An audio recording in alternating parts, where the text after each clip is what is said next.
It was one of those slow evenings at the restaurant, the kind where time seems to drag and every sound feels louder than it really is. The clatter of dishes, the soft hum of the fridge, and the faint chatter from the corner table mixed together in a quiet rhythm. The rain had been falling since afternoon, tapping against the windows in a steady beat. Inside, the yellow light made everything feel warm and sleepy.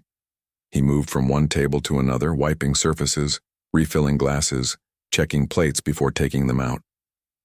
Working as a waiter wasn't something he had dreamed about, but it paid the bills, at least some of them. Life had taught him not to expect too much. If a day ended without any big trouble, that was good enough. He was in his mid-20s, tall and lean, with tired eyes that made him look older than he was. Most people didn't notice him. He blended into the background like part of the furniture. Customers came and went, laughing, arguing, celebrating birthdays, taking photos. He served them with a polite smile that didn't always reach his eyes. He was used to it. Every evening followed the same pattern. He'd clock in, tie his apron, greet the regulars, and pretend that everything in his life was fine.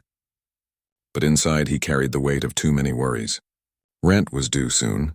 His mother's medicine cost more than he could afford, and his old car had stopped working again.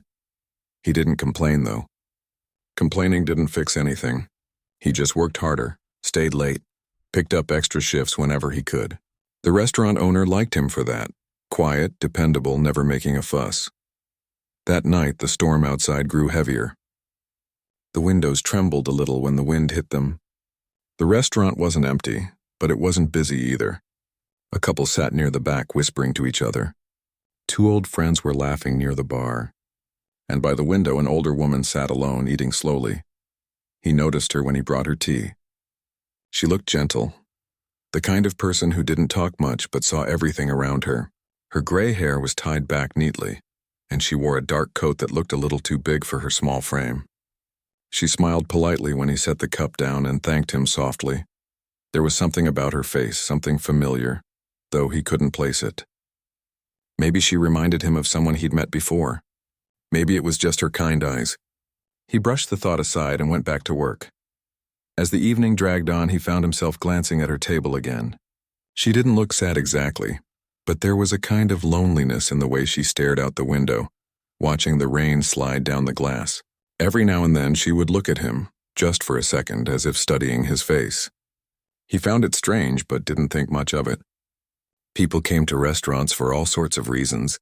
Some ate to celebrate, some to forget, some just to feel like they weren't alone.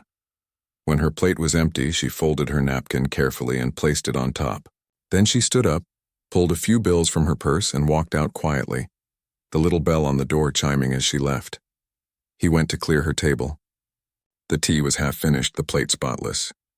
He stacked everything neatly, then noticed something unusual, a folded piece of paper tucked under the edge of the plate. At first he thought it was just a note for the bill or maybe a list she'd dropped. He picked it up and was about to toss it into his apron pocket when he noticed his name written on the front. His hand froze. For a moment he just stared at it. His name wasn't common, and he'd never seen that handwriting before. Curiosity got the better of him. He opened the note slowly. The paper was slightly damp from the steam of the tea, but the writing was still clear. "You don't know me, but I know who you are. Please don't throw this away. It's important." That was all it said. No signature. No explanation. Just those words and a phone number written at the bottom. He looked around, half expecting someone to be watching him, but the restaurant was quiet. The couple at the back were still talking. The two men at the bar were laughing loudly, and outside the rain poured harder. The woman was gone. He folded the note again and slipped it into his pocket. He didn't tell anyone about it. Not the chef, not the manager, not even his friend in the kitchen who liked to gossip about everything. He wanted to forget about it, but he couldn't. All night the words echoed in his mind. "I know who you are." By the time his shift ended, the rain had turned into a cold drizzle. The streets were shiny with puddles and the air smelled like wet pavement. He walked home with his hands in his pockets, feeling the note between his fingers. He thought about calling the number right away, but stopped himself. It was late. Maybe it was some kind of mistake. Maybe she'd meant to leave it for someone else. Still, the thought wouldn't leave him. His small apartment was quiet except for the sound of the rain against the window. He placed the note on the table and stared at it while he changed out of his uniform. He made tea, but it went cold before he even took a sip. Every few minutes, his eyes went back to that folded paper. He finally picked up his phone. His heart beat faster as he typed in the number, but he didn't press call. What if it was a prank? What if someone was playing a cruel joke? He set the phone down and decided to wait until morning. But even as he lay in bed staring at the ceiling, he couldn't stop thinking about the woman's face. There was something in her eyes, a strange mix of warmth and sadness that had stayed with him. Morning came gray and quiet. He woke up early, still tired from lack of sleep. He sat at the small kitchen table with a cup of coffee and looked at the note again. The paper felt heavier now, as if it carried more than just words. Before he could change his mind, he picked up his phone and dialed the number. It rang twice. Then a woman's soft voice answered, the same gentle tone he remembered from last night. Hello? He cleared his throat. Hi, I'm calling because I found a note under the plate last night. It had this number. There was a short pause. Then she said quietly, I was hoping you would call. Her calmness made him uneasy. You wrote it? Yes, she said. I didn't know any other way to reach you. He hesitated. You said you know who I am. I do, she replied, her voice trembling just a little. But I can explain better in person. Can we meet again? Same place, same table. Tonight, if possible. He didn't know why, but he agreed. Something in her voice made it impossible to say no. When he hung up, his hands were slightly shaking. He sat there for a while, just staring at his phone, wondering what he had gotten himself into. All day at work, he couldn't focus. He dropped a tray, forgot a few orders, and got gentle reminders from his coworkers to slow down. But his mind wasn't on the customers or the dishes or the endless list of tasks. It was on the note. As evening approached, the air outside grew cooler. The rain had stopped, leaving the streets damp and shining under the streetlights. When he looked up from wiping a table, he saw her walk in. The same woman, the same calm smile, the same seat by the window. She ordered tea again, and when he brought it over, she looked up at him as if studying his face closely. Thank you for coming, she said softly. He nodded, unsure what else to say. When the restaurant grew quiet and his shift slowed down, she motioned for him to sit. He hesitated.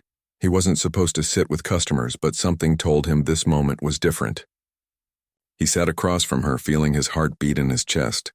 She reached into her purse and pulled out a small photo, its edges worn and faded. I want to tell you something, she began, her voice barely above a whisper. He waited, not sure why his throat suddenly felt dry. I've been looking for someone for a very long time, she said. And I believe it's you.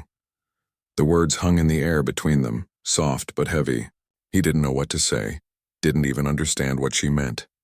But as he looked into her trembling eyes, a strange feeling settled over him, something between fear and hope. Before he could ask anything, she smiled gently and said, Let's talk after your shift, please. There's something I need to show you. Then she sipped her tea and turned her gaze toward the window, where the reflection of the city lights flickered on the glass. He stood there for a long moment, unsure of what this all meant, before quietly walking back to the counter. The rest of the night felt endless. Every time he passed her table, his heart beat faster. He didn't know what was coming, but deep down he could feel that his life was about to change forever. And it all started with a folded note left under a plate. The night felt longer than usual. He could barely focus on anything as he served the last few customers. Every clink of a cup or murmur from a nearby table sounded distant. His eyes kept drifting to the woman sitting by the window, the one who had left that strange note for him. She was still there, sipping her tea slowly, as if waiting for something, or someone. And he knew she was waiting for him. When the clock hit closing time, he wiped his hands on his apron and looked toward her table.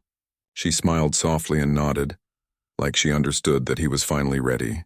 The restaurant was quiet now, just the soft music playing from the speakers and the hum of the lights above. He walked over, his steps heavy. She looked up at him with calm, kind eyes that seemed to hold years of untold stories. Thank you for staying, she said. I know you must be tired. He shook his head.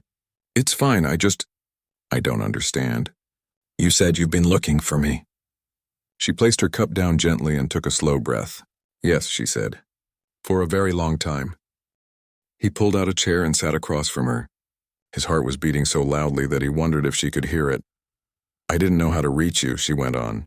When I first saw you here, I wasn't even sure. But when I heard your name and saw your eyes... She paused, her voice trembling slightly. I knew. He frowned, confused. You knew what? She reached into her purse again and pulled out the same small photo he had seen earlier. She placed it on the table, sliding it toward him.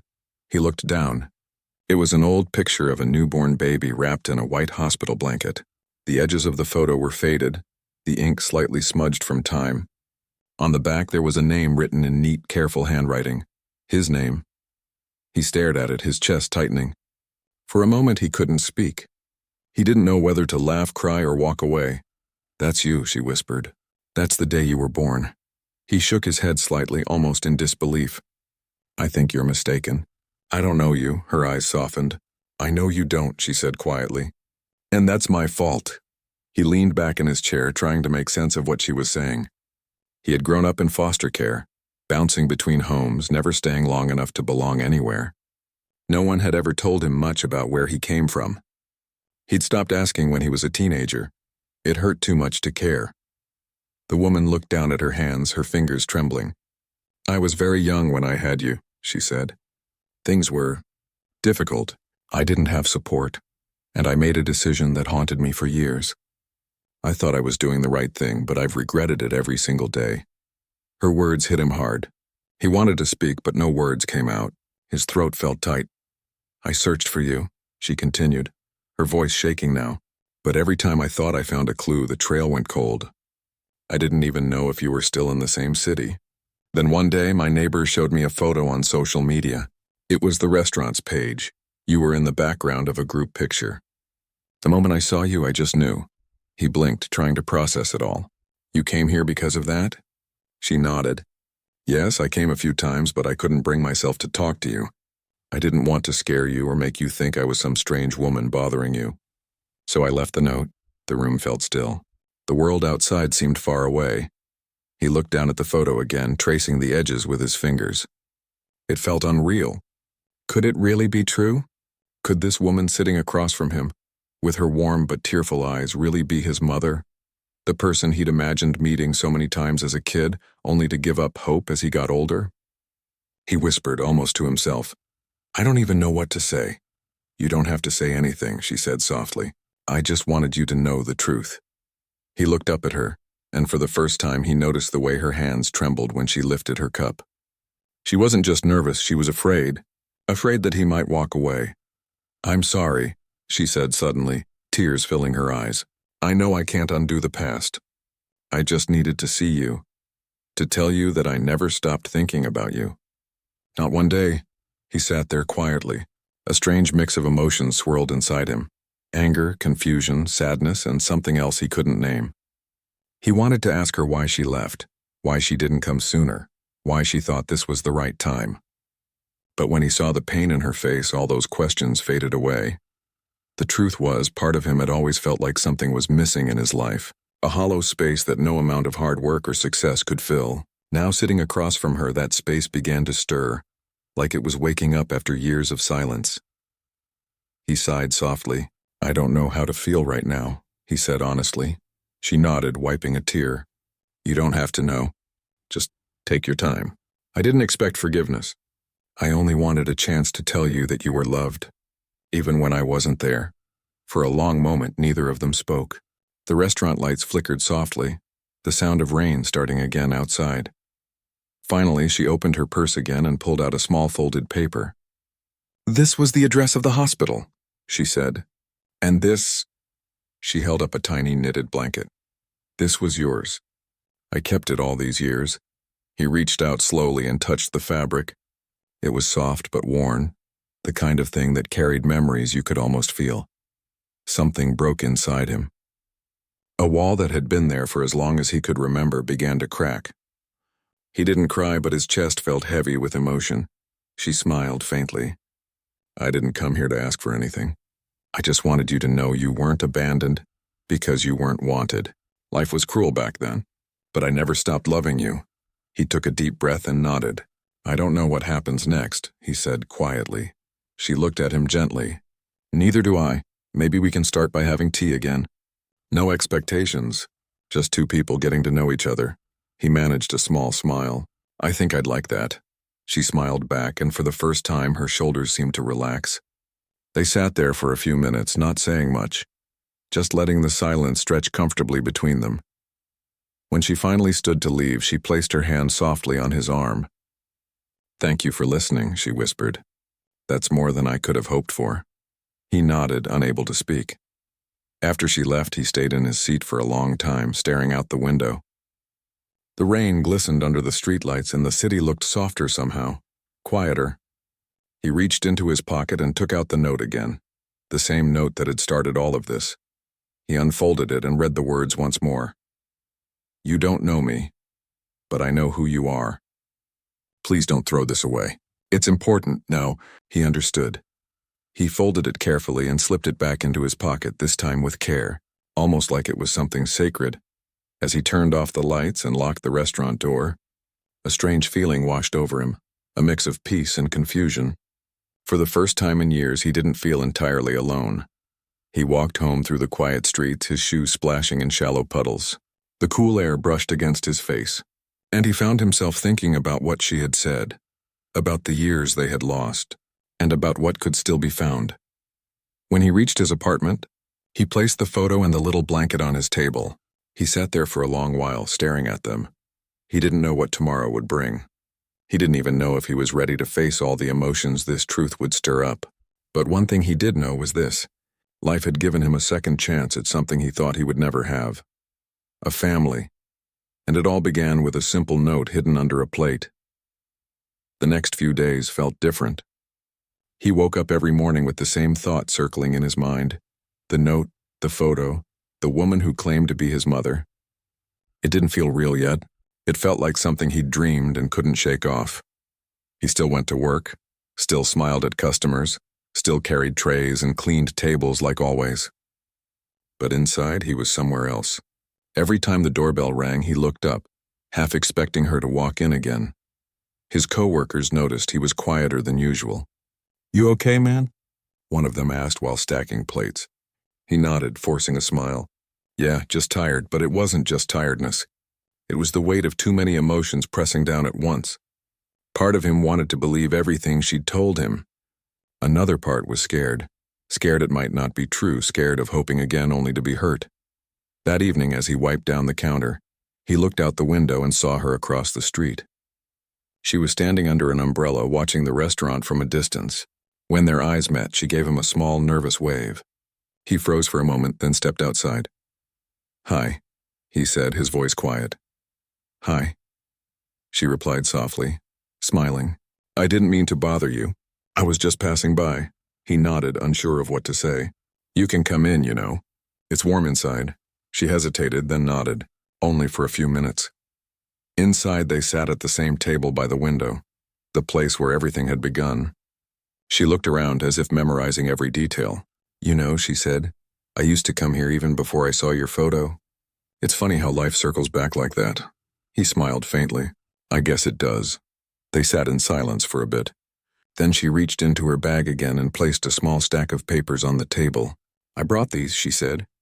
Birth certificate, hospital record, and a letter I wrote years ago but never sent. He looked down at the papers, his chest tightening. Everything looked official. Hospital name, dates, his birth details. It was overwhelming to see his name printed on something from a past he never knew. I kept these because I thought one day I might find you, she said quietly, but I never imagined it would be like this. He nodded slowly, running his hand over the papers. I don't know how to process all this, he admitted. I spent most of my life not knowing anything. And now suddenly I have answers. Answers, she repeated softly, as if tasting the word. Sometimes answers hurt more than questions. He looked up, meeting her eyes. Why now, he asked. Why after all these years? She took a slow breath. Because time doesn't wait. I'm not as strong as I used to be. I didn't want to leave this world without telling you the truth. You deserve to know where you came from. Her honesty hit him hard. He could hear the pain in her voice, the years of regret she carried. He leaned back, staring out the window. The street outside was wet from rain, the reflection of lights dancing on the pavement. "I used to imagine what my parents might be like," he said quietly. "Sometimes I thought maybe they were out there somewhere, looking for me. Other times I convinced myself they were gone and it was easier that way." She reached across the table, her hand trembling slightly. "I know I don't deserve forgiveness," she said. "But if you'll let me, I'd like to be a small part of your life now. Not as someone who makes up for the past, just someone who cares." He didn't pull away. Her words felt sincere, heavy with truth. But the wall he'd built inside himself didn't break so easily. He looked down, his voice low. "It's hard. I don't even know who I am when I think about all this." She nodded slowly. "You're still the same person you were before the note. Only now you know a little more of your story." That night after she left, he stayed behind to close the restaurant. The silence felt louder than usual. He sat alone at the same table, staring at the empty teacup she'd left behind. He thought about everything she'd said. About the photo, the papers, the years she had spent searching. He wanted to believe her completely, but part of him was still afraid to trust it. When he got home, he sat on his bed and took out the photo again. He held it up to the light, studying it carefully. The baby in the picture had the same small scar near the eyebrow, the one he still had. It wasn't much, but it was enough. Maybe she was telling the truth. Maybe this woman really was his mother. Days turned into weeks. She started visiting the restaurant more often. Sometimes she came just to have tea and talk for a few minutes. Other times she waited for his shift to end so they could walk together. They talked about little things at first: food, books, the city. But slowly she began sharing stories from her past. She told him about her childhood, about the struggles she faced when she was young, about the loneliness that never left her after giving him up. He listened quietly. Sometimes when she spoke, her voice would break and he could see tears forming in her eyes. She wasn't trying to make excuses. She was simply opening her heart, piece by piece. One evening, as they walked home together, she said softly, "You know, the first time I saw you, I almost walked away. I was scared you'd hate me." He looked at her, his tone gentle. "I don't hate you," she smiled sadly. "That's kind of you to say." "It's true," he said. "I don't hate you, I just don't know how to feel yet." "That's okay," she whispered. "Feeling takes time." After that, they fell into a quiet rhythm. He would work, and she would stop by sometimes, always sitting at the same table by the window. She'd watch him move through the restaurant, polite, focused, kind, and sometimes he'd catch her smiling like she was proud, but not everyone understood. His friend at work, who noticed her frequent visits, started asking questions. "Who's the lady that keeps coming here? She your aunt or something?" He hesitated. "Something like that," he replied, forcing a small laugh. He didn't feel ready to explain. It was too personal, too fragile to share. One night when he was walking home alone, he thought about the years he'd spent wondering about his past. The birthdays that felt empty, the silence when he asked who his parents were, the ache of not belonging anywhere. And now suddenly a door had opened to everything he thought was gone forever. But the truth wasn't as simple as he'd imagined. It brought both comfort and pain. Knowing where he came from also reminded him of what he'd lost. That night he lay awake, staring at the ceiling. He thought about her sitting alone at home, probably worrying about how he felt. He wanted to tell her that he was grateful, that even though it was hard, he was glad she'd found him. He picked up his phone, typed a message, and stared at it for a long time before sending it. "Thank you for finding me." A few seconds later, the phone buzzed. Her reply came simple and warm. "Thank you for calling." He smiled faintly and put the phone down. For the first time in years, he didn't feel completely alone. The next day, he found himself looking forward to work. When she came in that evening, he greeted her with a genuine smile. Not the polite one he gave to customers, but one that came from somewhere deeper. They sat together after his shift, and she told him about a place she used to take walks when she was younger. "Maybe we can go there someday," she said. "Yeah," he said softly. "I'd like that. It wasn't perfect." There were still moments of silence between them, times when emotions were too heavy to speak out loud. But little by little, something was healing. As he walked home that night, he realized that these slow, quiet conversations, these second chances, was what peace felt like. He didn't know where the road ahead would lead, But for the first time in his life, he wasn't afraid to find out. And all of it, every moment, every feeling had started because of that one note left under a plate. Time moved quietly after that. The days no longer felt as heavy as they used to. He still worked the same shifts, still cleaned tables, still served people who came and went without remembering his face. But now, something was different. The woman, his mother, had become part of his life in small, steady ways. She would come by the restaurant once or twice a week, always sitting at the same table by the window. Sometimes she brought him little things, homemade cookies, an old photograph, or a newspaper clipping she thought he'd like. Other times she didn't bring anything at all, just conversation and a gentle smile.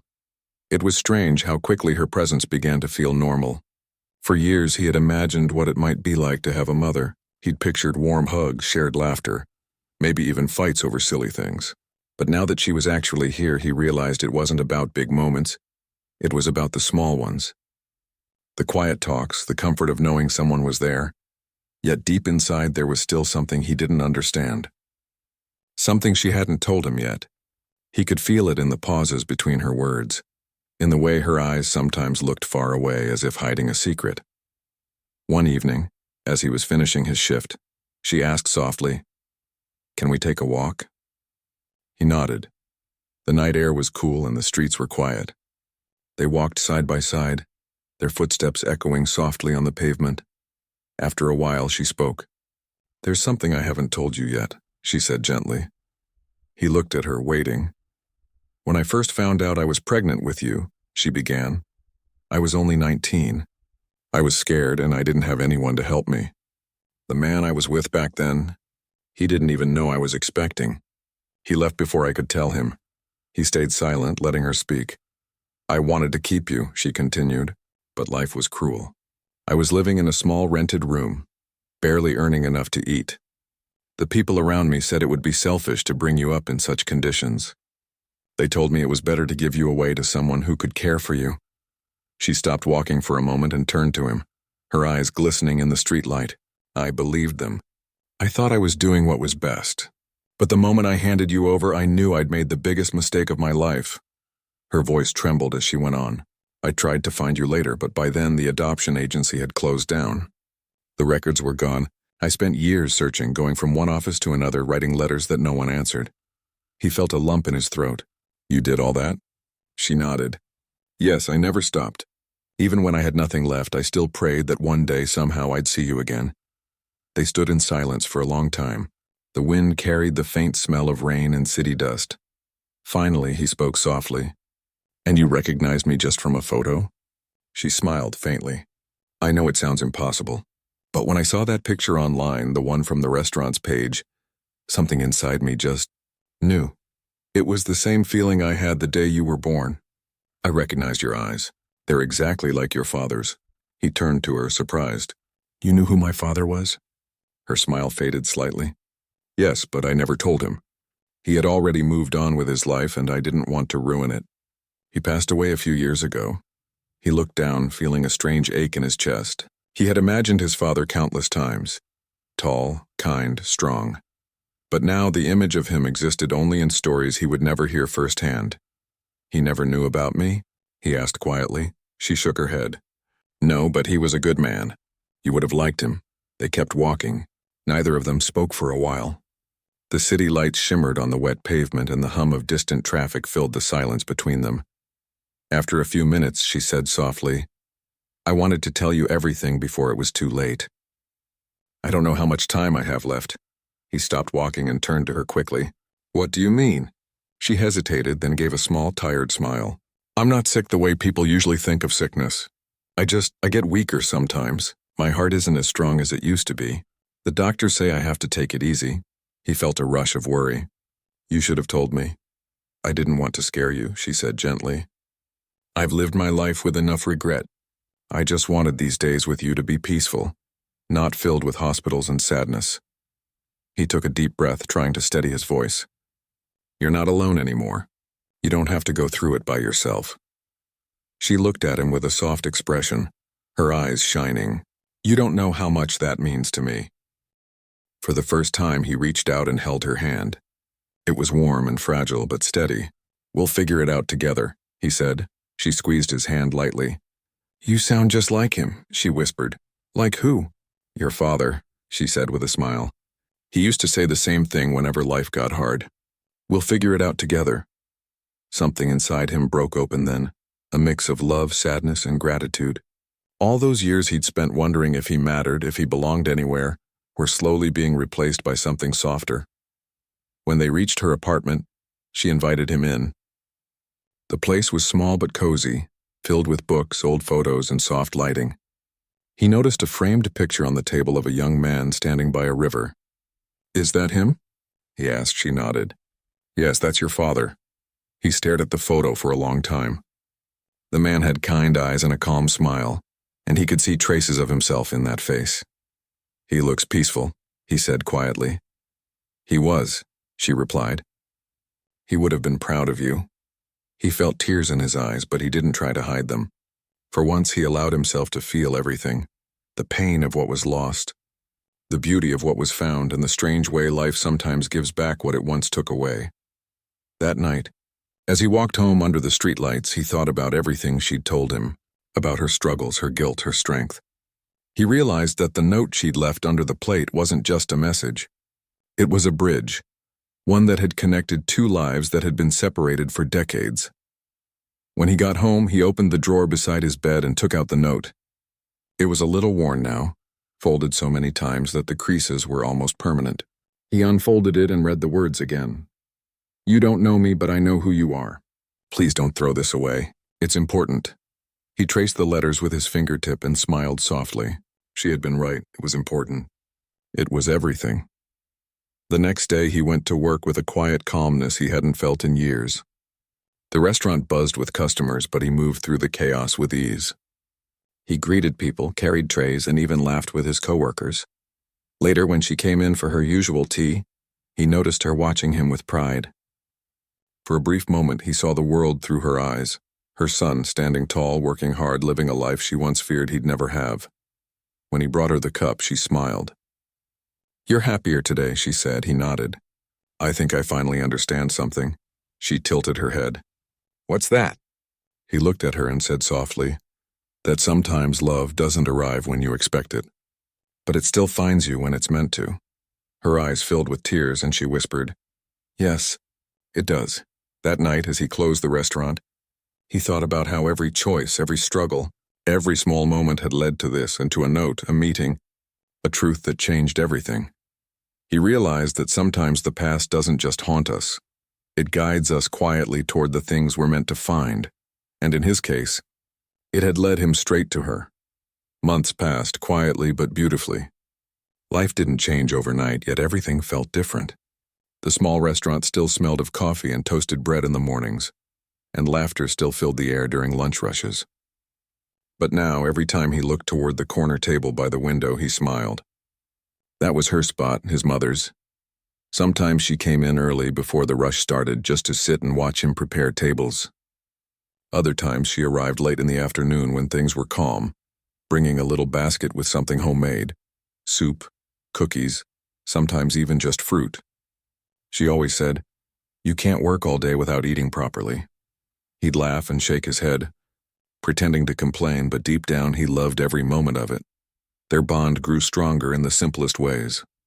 Quiet walks after work, evening calls to check if he had eaten, sharing stories from both their lives. She told him about her younger years, about the places she had worked, the dreams she once had, and the regrets that used to keep her awake at night.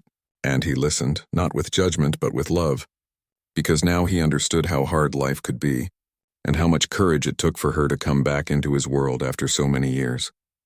For the first time in his life, he didn't feel invisible anymore. One night after closing up the restaurant, he found her waiting outside in her usual scarf and coat. She smiled as he stepped out. "Walk me home?" she asked softly. "Of course," he said, locking the door behind him. As they walked through the quiet streets, she looked around with contentment. "You know," she said, "this city used to feel so cold to me. For years I'd walk through these streets thinking I didn't belong anywhere, but now it feels like home again." He glanced at her. "Maybe home isn't a place," he said quietly. "Maybe it's just People, she smiled. You're probably right. They reached her building and she paused at the entrance. I've been meaning to ask you something, she said, her voice turning gentle. Would you like to spend Sunday at my place? I'm cooking a proper meal this time. No takeout, no shortcuts. He chuckled. How could I say no to that? Sunday came and he showed up with a small bouquet of flowers. She laughed when she saw them. I see you've learned something about visiting your mother properly, she teased. The meal she made was simple, rice, vegetables, and roasted chicken, but it was one of the best meals he'd ever had. Not because of the food, but because of what it meant. It was something he'd never had before, a home-cooked meal with family. After they ate, they sat by the window watching the sun dip below the rooftops. She reached over and handed him a small box. I've been keeping this for years, she said softly. He opened it slowly. Inside was a folded piece of paper, yellowed with age, and a small silver bracelet. The paper was a birth certificate, his. The bracelet had tiny letters engraved on the inside. For my little miracle. He stared at it, speechless. You kept this all this time? She nodded. Through everything. Even when I had nothing else, I couldn't let it go. I used to tell myself that someday I'd give it to you, that you'd know you were never really forgotten. He felt his throat tighten as he ran his thumb along the bracelet's smooth edge. Thank you, he whispered. She smiled faintly. No thank you. For giving me a second chance to be your mother. He looked at her then, really looked. The lines on her face, the tiredness in her eyes, the warmth in her smile. And he realized that love didn't always arrive perfectly wrapped. Sometimes it came late, carrying all the scars of what life had done to it. But it was still love and it was still real. From that day on, he made it a habit to visit her every Sunday, no matter how tired he was. He'd bring groceries, help fix little things around the apartment, and sometimes they'd just sit and talk for hours. She taught him how to cook her favorite dishes. He taught her how to use her phone to watch videos. It was simple, ordinary, yet it felt like a miracle every time. Then, one winter evening, everything changed again.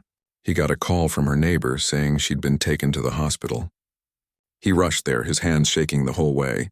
When he reached her room, she was lying on the bed, pale but smiling weakly.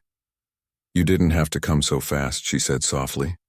Of course I did, he said, his voice breaking. She reached out and took his hand. Don't be afraid, she whispered. I'm not in pain. I just need some rest. He sat beside her, refusing to let go of her hand. You're going to be fine, he said quietly, trying to believe it. She looked at him with a soft, tired smile. If not, it's okay. I've already been given more than I ever dreamed of. I got to see my son again. That's all I ever wanted, he blinked back tears. Don't talk like that. She gave his hand a gentle squeeze. Promise me one thing, she said. Keep living. Keep being kind. And never think that you were unwanted. You were the best thing that ever happened to me. He couldn't speak. All he could do was nod as tears rolled down his face. She smiled, her eyes glistening. Good, she whispered. That's my boy. The heart monitor beeped steadily, filling the silence between them. He stayed with her until morning. When the first rays of sunlight entered the room, she was still holding his hand. But she was gone. For a long time, he didn't know how to go on. The restaurant felt emptier, the world quieter. Every corner of the city reminded him of her. But slowly he began to realize something. She hadn't really left. She was still there, in the warmth of the morning sun, in the soft notes of music she used to hum, in every kind thing he did for others. A few weeks later, he went back to work. Life moved forward as it always does, but now he carried her lessons with him. Whenever a customer looked upset, he took a moment to talk to them. Whenever someone seemed lonely, he smiled a little brighter. He started to notice the small details of people's lives, the quiet sadness, the unspoken stories, and he treated everyone with a little more care. One evening, as he was cleaning a table, he found a small folded note under a plate. For a second, his heart skipped. He opened it carefully. It wasn't from his mother. It was from an older couple who had just finished their meal. It said, "Thank you for your kindness today. You reminded us of our son. The world needs more people like you," he smiled. He folded the note and placed it in his pocket, right beside the bracelet he still carried. Sometimes he thought about how everything had started. A single note under a plate. One simple message that had changed two lives forever. Now he understood something he hadn't before. Life has a quiet way of connecting people at the right time, even when it seems impossible. And maybe, just maybe, love doesn't end. It only finds new ways to stay. Years passed quietly, the way life often does when you're too busy living it to notice. The restaurant changed owners twice. New faces came and went, but he stayed. Not because he had to, but because that place had become a part of his story. Every corner, every table, every smell of freshly brewed coffee carried pieces of his past. He was no longer the quiet, unnoticed waiter who once kept his head down and just got through the day. Now people came to the restaurant not only for food, but for the way he made them feel. Regulars would wave when they saw him. Kids smiled when he brought their favorite desserts. Even strangers seemed to leave a little lighter after talking to him. He didn't do anything extraordinary. He just listened, remembered their names, and treated everyone as if they mattered. Maybe that's all kindness really is. Remembering that everyone has a story, even if you never get to read all of it. One afternoon, during a slow hour, he stood by the window watching the sunlight fall across the tables. The chair where his mother used to sit was still there. The manager once asked if they should move it, but he said no. That corner had become more than just a seat. It was a reminder of love found late but not lost. Every year, on the same day he found the note under that plate, he placed a small flower there. It wasn't about sadness anymore. It was gratitude for what he had learned, for what he had received, for what he still carried inside him. One particular afternoon, a young woman walked in. She was in her early 20s, carrying a worn backpack and looking nervous. She asked softly if she could sit by the window. Of course, Annie said, leading her to the same spot. She ordered tea and a small sandwich but didn't touch them for a while. She just stared out the window, lost in thought. He recognized that look, the quiet heaviness of someone holding back tears. When he brought her the bill, she looked up and smiled weakly. "You seem like someone who listens," she said. He nodded gently. "I try to." She hesitated, then whispered, "Do you think people ever get second chances?" He looked at her for a moment before answering. "I think life gives them when we least expect it, sometimes in ways we don't even understand until much later." She nodded slowly, as if she was trying to hold on to those words. Then she did something that made his heart stop for a second. She slipped a small folded note under her plate. She smiled faintly and said, "For someone who might need it," before leaving. He stood there for a while after she was gone. Then he reached for the note and unfolded it. It read, "Whatever you're going through, don't give up. You might not know it yet, but someone out there is waiting to care about you." He stared at the words, unable to move. It was as if life had come full circle, a note under a plate, just like all those years ago. Only this time it wasn't for him. It was for the next person who needed it. He didn't throw it away. Instead, he kept it safe in the small box where he had stored his mother's bracelet and her old letter. The box had become his most precious treasure, not because of the things inside, but because of what they represented: connection, hope, and the quiet reminder that love always finds its way. A few months later, the restaurant hired a young boy part-time. He reminded the waiter of himself when he first started, shy, quiet, always looking down. The boy came from a difficult background, barely speaking about his life, but his eyes carried the same loneliness he once knew too well. One evening, after everyone had gone, the boy stayed behind to help clean. He looked at the waiter and asked softly, "Do you ever feel like nobody sees you?" The man paused, recognizing the weight of that question. He smiled gently. "I used to, but someone changed that for me. Someone who reminded me that we're never truly invisible. We just haven't met the right eyes yet." The boy frowned. "What do you mean?" He thought for a moment, then reached into his pocket and handed the boy the note the girl had left. "Here," he said. "Read this." The boy opened it slowly, his eyes moving across the words. He looked up, puzzled but touched. "Did you write this?" The man shook his head. "No. Someone once left a note like that for me. It changed my life. I guess it's your turn now." The boy stared at the paper for a long time, then folded it carefully and tucked it into his pocket. "Thank you," he said quietly. The man just smiled. "Keep it safe, and when you feel ready, maybe one day you'll leave a note for someone else." That night, after locking up, he stood outside the restaurant, looking at the dim glow of the streetlights. The air was cool and calm, the kind that makes you pause and breathe a little deeper.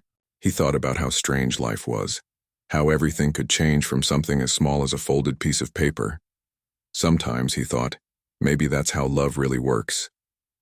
Not always in grand gestures or loud words, but in quiet moments of a note, a smile, a shared story, a bit of kindness passed along like a torch. He walked home slowly, his hands tucked in his coat pockets, a soft smile playing on his face. The city lights shimmered in the puddles along the street, and for the first time in a long time he felt completely at peace. When he reached home, he placed the flower he'd brought earlier in a small glass of water near the window. Then he opened the box one last time that night. The bracelet, the birth paper, the 2 notes. He traced the edge of the bracelet and whispered, "Thank you, Mom." The room was quiet, but it didn't feel empty. He could almost hear her gentle laugh, the way she used to say his name, the warmth of her voice when she told him everything would be okay. And in that stillness, he realized something beautiful. Love doesn't disappear when someone leaves. It stays in the small things we do, in the kindness we give, and in the lives we touch afterward. From that day forward, he started a small habit. Every month he would write a note, just a few words of encouragement or hope, and leave it under one of the plates at the restaurant. He never signed them. He never waited to see who found them. He just trusted that the right person would, and somehow that made him feel closer to her again. Years later, people still remembered the waiter at that small restaurant who always seemed to brighten their day. Some called him the man with the kind eyes. Others said he had a gift for knowing what people needed, even when they didn't say it out loud. But the truth was simple. He wasn't special. He was just someone who had been saved by a note once, and decided to keep passing that feeling forward, one folded piece of paper at a time. And maybe, somewhere out there, another person found one of his notes, opened it, and smiled, never knowing that it all began with a single message left under a plate many years ago.